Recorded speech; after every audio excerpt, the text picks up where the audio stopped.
अस्सलाम वालेकुम स्टूडेंट। आज हम बात करेंगे मियोसिस 2 के बारे में। इससे पहले जो हमने टॉपिक डिस्कस किया था वो था मियोसिस 1। हमने कहा था जो मियोसिस होती है वो 2 स्टेप के अंदर या 2 स्टेजेस के अंदर क्या होती है, कंप्लीट होती है। एक स्टेज को हमने नाम दिया था मियोसिस 1, जबकि दूसरी स्टेज का नाम है मियोसिस 2, जो कि आज का हमारा टॉपिक है। बच्चे, जब हम मियोसिस के इंट्रोडक्शन के बारे में पढ़ रहे थे तो हमने कहा था कि मियोसिस ऐसी सेल डिवीजन को कहते हैं जिसमें क्रोमोसोम नंबर होते हैं वो क्या होते हैं, हाफ रह जाते हैं। तो इससे पहले हमने बात की थी मियोसिस 1 के बारे में। तो बच्चे, उसमें हमने कहा था कि ये क्या है कि एक रिडक्टिव फेज है। अब रिडक्टिव फेज का मतलब क्या है कि जो क्रोमोसोम नंबर होते हैं वो क्या रह जाते हैं, हाफ रह जाते हैं। मिसाल के तौर पर मेरे पास एक सेल है, मैं बच्चे कह देता हूँ कि इसके अंदर कितने क्रोमोसोम है, 4 क्रोमोसोम है। ये 4 क्रोमोसोम है। बच्चे, जब इस सेल से 2 डॉटर सेल बनेंगे, ये मिच्योर होगा, मिच्योर के अंदर 4 क्रोमोसोम है। तो जब इससे 2 डॉटर सेल बनेंगे, मिसाल के तौर पर मैं कह देता हूँ एक सेल ये बन गया, एक सेल हमारे पास ये बन गया, तो इसमें क्रोमोसोम कितने जाएंगे, जाहिर सी बात है रिडक्टिव फेज है, 2 इसमें जाएंगे और 2 किस में जाएंगे, 2 इसमें जाएंगे।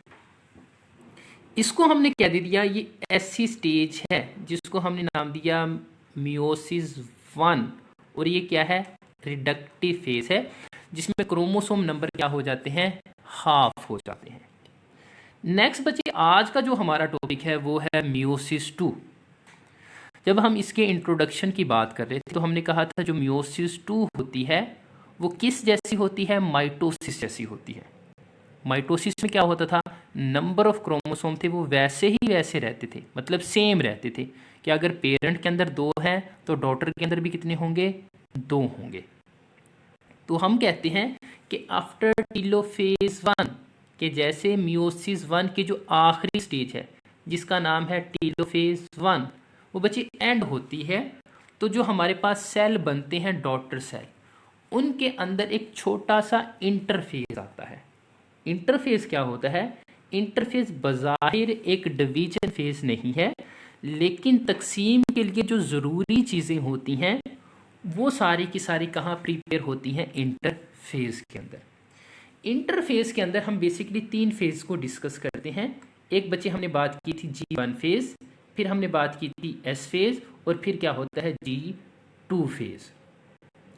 अब बच्चे, इस इंटरफेज के अंदर फेज तो होते हैं, लेकिन वो फेज जिसमें क्रोमोसोम अपने आप को डुप्लीकेट करता है या रेप्लिकेट करता है। मिसाल के तौर पे एस फेज की बात करें, सिंथेसिस फेज, जिसमें क्रोमोसोम क्या होते थे, कॉपी बन जाती। बच्ची वो क्या होगा, एब्सेंट होगा। एब्सेंट क्यों होगा, क्योंकि जो क्रोमोसोम है उसकी डुप्लीकेशन तो रिक्वायर है ही नहीं। तो हम कहते हैं कि जो इंटरफेस होता है वो छोटा सा होता है जिसमें क्रोमोसोम डुप्लीकेट नहीं होंगे। तो इसका मतलब ये हुआ कि क्रोमोसोम 2 ही रहेंगे इनके अंदर। नेक्स्ट बच्चे, हम बात करेंगे इसकी फेजेस की।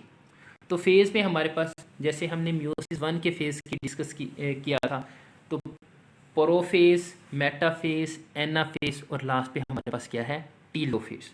क्योंकि मियोसिस 2 को डिस्कस कर लें तो इसलिए प्रोफेज क्या होगा, 2, एनाफेज सॉरी मेटाफेज 2, एनाफेज 2, और टीलोफेज क्या है, 2। ठीक, क्योंकि मियोसिस 2 के स्टेप को हम बात करें।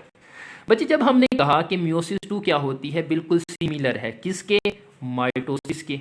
तो जो माइटोसिस की प्रोफेज के अंदर जो चेंजेस आती थी वही चेंजेस कहाँ आएंगे, मियोसिस 2 में आएंगी। जो चेंजेस माइटोसिस के मेटाफेज के अंदर आती थी वही चेंजेस मियोसिस 2 के अंदर आई। तो हम थोड़ा सा ओवरव्यू देखते हैं कि क्या क्या चेंजेस आती हैं। बच्चे, प्रोफेज, इसमें क्या होता था कि एक सेल जिसकी ये क्या है, न्यूक्लियर मेम्ब्रेन है, ये इसका क्या है, साइटोप्लाज्म है, और ये हम कहते हैं क्या है, प्लाज्मा मेम्ब्रेन, या जिसको आप सेल मेम्ब्रेन भी कहते हैं, और ये होता है साइटोप्लाज्म, और ये क्या है, न्यूक्लियर मेम्ब्रेन। बच्चे, प्रोफेज में ये होता है कि जो न्यूक्लियर मेम्ब्रेन है वो डिसअपियर होना स्टार्ट होती है, गायब हो जाएगी। अब उस पे मौजूद जितना भी मटेरियल है जिसको हम क्रोमाटिन कहते थे, तो बच्चे ऐसा ऐसा क्या होता था, कंडेंस होना स्टार्ट हो जाता था और हमारे पास एक फाइबर या थ्रेड लाइक स्ट्रक्चर बनता था जो ऐसा ऐसा क्या हो जाता था, विजिबल हो जाता था और उसको हम नाम देते थे बाद में क्रोमोसोम का। इसके अलावा हमने ये बात की थी कि प्रोफेज के अंदर क्या होते हैं, सेंट्रियोल्स होते हैं, वो अपोजिट पोल पे मूव करते हैं, जिनसे बाद में क्या होना है कि स्पिंडल फाइबर ने ओरिजिनेट होना है।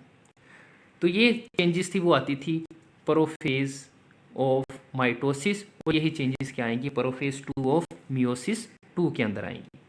इसके बाद बच्चा आता है मेटाफेज। अब यहाँ देखना गौर से कि मिसाल के तौर पर मैंने कहा था कि ये पेरेंट सेल है, पेरेंट में 4 क्रोमोसोम थे, तो 2 के आगे 2 इस डॉटर सेल में आगे, 2 के आगे इस डॉटर में।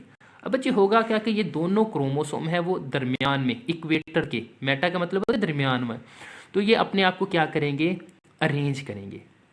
बच्चे ये जो क्रोमोसोम है ये डुप्लीकेट फॉर्म में है ऑलरेडी, तो होगा क्या कि अपने आप को सेंटर में क्या करेंगे, ओरिजिनेट करेंगे। यहाँ से क्या है, काइनेटोकोर फाइबर, या जिसको आप नाम दे रहे हो स्पिंडल फाइबर, वो क्या होते हैं बच्चे, ओरिजिनेट होते हैं।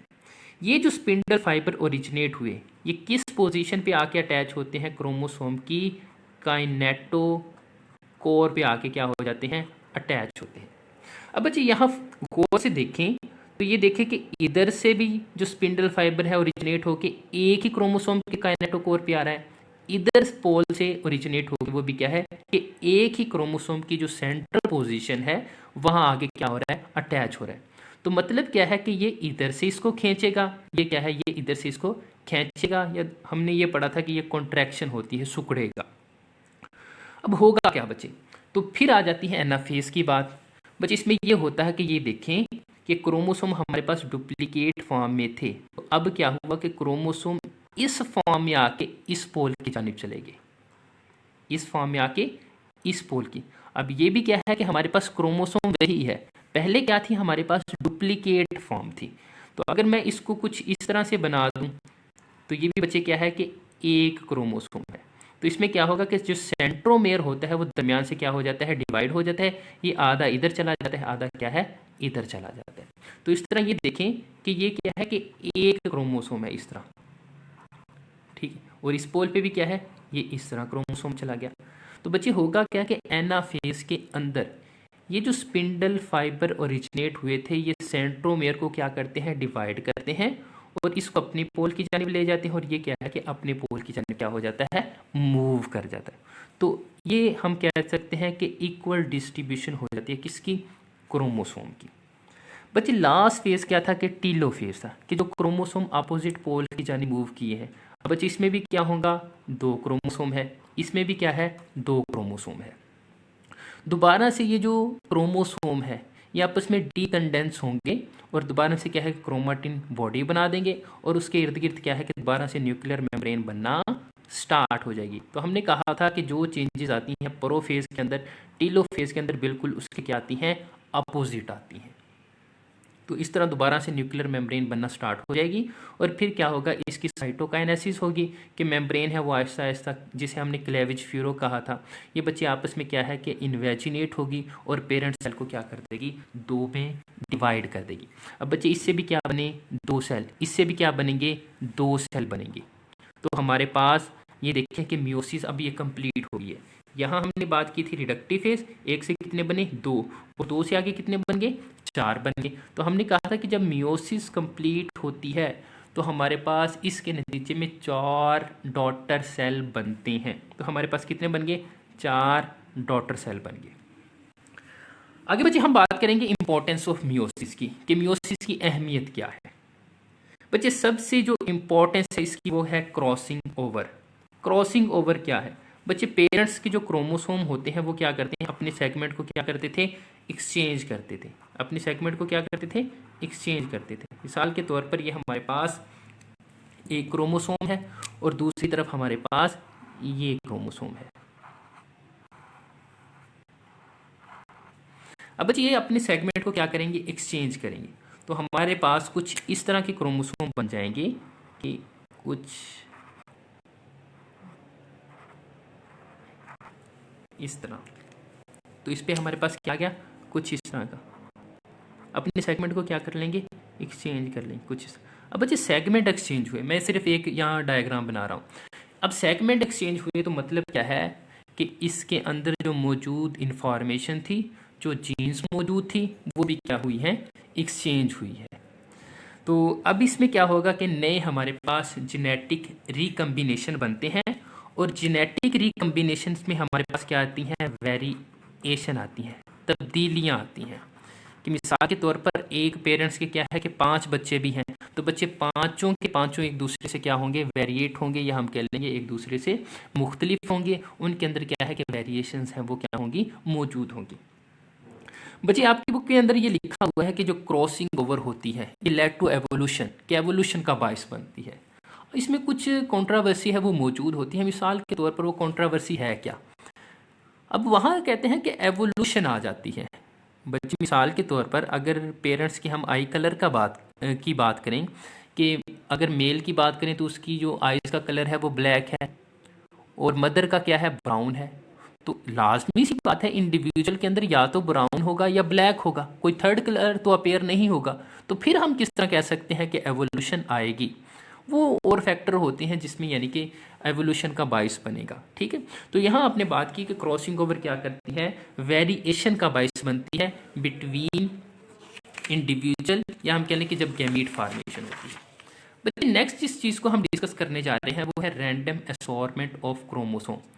ये जो मियोसिस होती है वो क्या करती है, रैंडम असॉर्टमेंट ऑफ क्रोमोसोम का बायस बनती है। बच्चे असॉर्टमेंट कहते हैं अलैदगी को। अब इसका मतलब क्या है, मिसाल के तौर पर एक सेल के अंदर कुछ क्रोमोसोम इस तरह से मौजूद है, मैं एग्जांपल काउंट करवा रहा हूँ कि कुछ क्रोमोसोम है वो इस तरह से मौजूद है, तो लाजिम नहीं है कि ये क्रोमोसोम ही इसी पोल की जानिब जाएगा। ये भी हो सकता था कि ये क्रोमोसोम वो कुछ इस तरह से आके अटैच हो जाए, तो ये इधर भी जा सकता है, ये तो इधर जा ही सकता है। ठीक है, ठीक इसी तरह ये भी इधर जा सकता है, और ये क्रोमोसोम भी क्या है, इधर जा सकता है। हम कह लें कि इनकी जो सेपरेशन होती है वो आज़ादाना होती है, इनके अंदर किसी भी किस्म की फिक्सेशन है वो मौजूद नहीं होती कि इस क्रोमोसोम ने इस पोल पे जाना है, इस क्रोमोसोम ने इस पोल पे जाना है। तो सेंटर में मौजूद जितने भी क्रोमोसोम होते हैं उनकी जो सेपरेशन होती है, अलैदगी होती है, वो बच्चे क्या है कि बिल्कुल आज़ादाना तौर पर या इंडिपेंडेंटली होती है। नेक्स्ट हम बात करते हैं constant number of chromosome in each generation. कि जो मियोसिस होती है उसकी अहमियत ये भी है कि अगली जो जनरेशन्स होती हैं उनके अंदर जो क्रोमोसोम के नंबर है वो बच्चे क्या रखे जाते हैं, कांस्टेंट रखे जाते हैं, उतने ही रहेंगे। यानी कि माइटोसिस वाली बात आ गई। अब इसका मतलब क्या है बच्चे, मिसाल के तौर पर पेरेंट के अंदर क्या है कि 4 क्रोमोसोम है। ठीक है, होगा क्या कि जब मियोसिस 1 होगी तो 4 से कितने बनेंगे, 2 क्रोमोसोम वाले कितने गैमीट बन जाएंगे हमारे पास, 2 या 2 डॉटर सेल बन जाएंगे। इसके अंदर क्या हुआ कि 2 सेल बनेंगे जिसको हमने मियोसिस 2 कहा, उसके अंदर भी क्रोमोसोम कितने हैं, 2 हैं, 2 तो हमारे पास ये गैमीट बन गए। अब बच्चे मिसाल के तौर पर ये गैमीट और ये गैमीट जब आपस में मिलेगा तो कितने बन जाएंगे, 4 मिल जाएंगे। मैं कह देता हूँ ये गैमीट है, ये भी क्या है, गैमीट है, ये गैमीट है, ये गैमीट है। अब मिसाल के तौर पर मैं कहता हूँ कि मैन, मर्द, उसके अंदर 4 क्रोमोसोम है, उससे मियोसिस 1 हुई तो 2 के 2 सेल बन गए, उससे क्या हुआ कि बन गए। इसी तरह मैं फीमेल की बात करता हूँ, फीमेल के अंदर क्या है, एग्जाम्पल काउंट कर रहा हूँ, होते कितने हैं, 46 होते हैं। तो इस पे पहले 2 बनेंगे, 2 से फिर क्या होगा आगे 2, ये फीमेल की बात की, 2, तो इस तरह एक गैमीट यहाँ से आएगा और एक गैमीट यहाँ से, तो कितने हो गए, 4। तो मतलब क्या है कि जितने पेरेंट्स के अंदर, स्पीशीज के अंदर क्रोमोसोम मौजूद थे उतने ही क्या होंगे यहाँ अगली जनरेशन के अंदर मेंटेन होंगे। तो ये बच्चे आज का टॉपिक था हमारे पास मियोसिस, जिसमें हमने मियोसिस 2 के बारे में डिस्कस किया है। अगर आपको इस लेक्चर में किसी भी किस्म की प्रॉब्लम हो तो आप उसे पूछ सकते हैं। ओके, अल्लाह हाफिज़।